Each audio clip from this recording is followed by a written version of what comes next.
नमस्कार दोस्तों, स्वागत है आप सभी का मेरे YouTube चैनल स्टेनो गुरु शिवा में। दोस्तों शुरू करते हैं आज की डिक्टेशन। गति लेखन अभ्यास संख्या 10।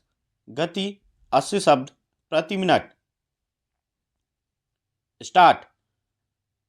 पिछले दिनों प्रधानमंत्री ने अपने एक संदेश में कहा कि बहुत दिन तक हमने भारत को अल्पविकसित और उसके बाद विकासशील देश कह लिया, मगर जिस तरीके से अब हम तरक्की की राह पर हैं, हमें भारत को विकसित देश कहने की आदत डालनी होगी। भारत को वर्ष 2047 तक विकसित राष्ट्र बनाने के दृष्टिकोण को साकार करना है। अभी से इसे विकसित होने की धारणा बनाएंगे, तभी एक चौथाई सदी के बाद यह देश विकसित होता नजर आएगा। सबसे पहले नीति आयोग के मुख्य कार्यपालक अधिकारी ने इस दृष्टिकोण को साकार करने के लिए युवाओं से सुझाव और सहयोग मांगा था।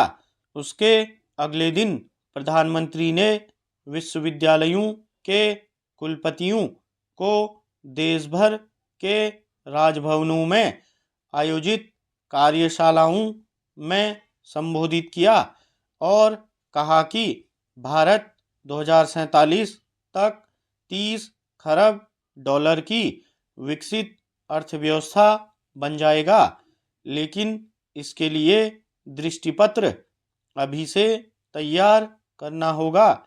हम सन 2025 के जनवरी माह में इस दृष्टिपत्र को जारी कर देंगे और अपने विकसित होते इतिहास के मोड़ पर खड़ा भारत इसे अंगीकार कर अपने कर्तव्य पथ पर चल निकलेगा।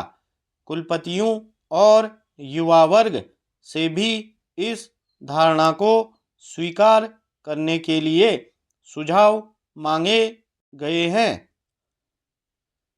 बेशक पिछले कुछ दिनों में भारत में विकास की जो उपलब्धि मीनार नजर आने लगी है, उसी से यह आशावादी दृष्टिकोण विकसित करने की धारणा बनी है।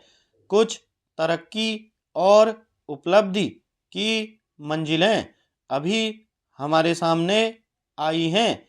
एक मंजिल तो यह है कि हमने विश्व में व्याप्त मंदी को धता बता दिया है। हमारा देश घरेलू मांग, घरेलू निवेश और विदेशी निवेश के बल पर महामंदी की इस विकट स्थिति से बच निकला है। यह वर्ष भारत के लिए आर्थिक दृष्टि से अच्छा है, क्योंकि हमारे पूंजी बाजार में 1.31 लाख करोड़ रुपये और ऋण बाजार में 55.87 करोड़ रुपये का निवेश हुआ है। बेशक आर्थिक विशारदों द्वारा 21वीं सदी को भारत की सदी माना जा रहा है। देश में नई शिक्षा नीति, सेहत के लिए सस्ती उपचार सुविधा का मॉडल, ग्रामीण अर्थव्यवस्था में सहकारिता की भावना द्वारा एक नई जान फूंकने की कोशिश है।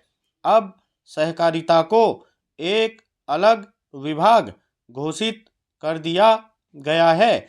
इससे पहले भी सहकारी आंदोलन को सफल बनाने के नारे उठते रहे हैं, लेकिन भ्रष्ट आयोजकों और नियोजकों द्वारा उसका चेहरा धुंधला कर दिया गया।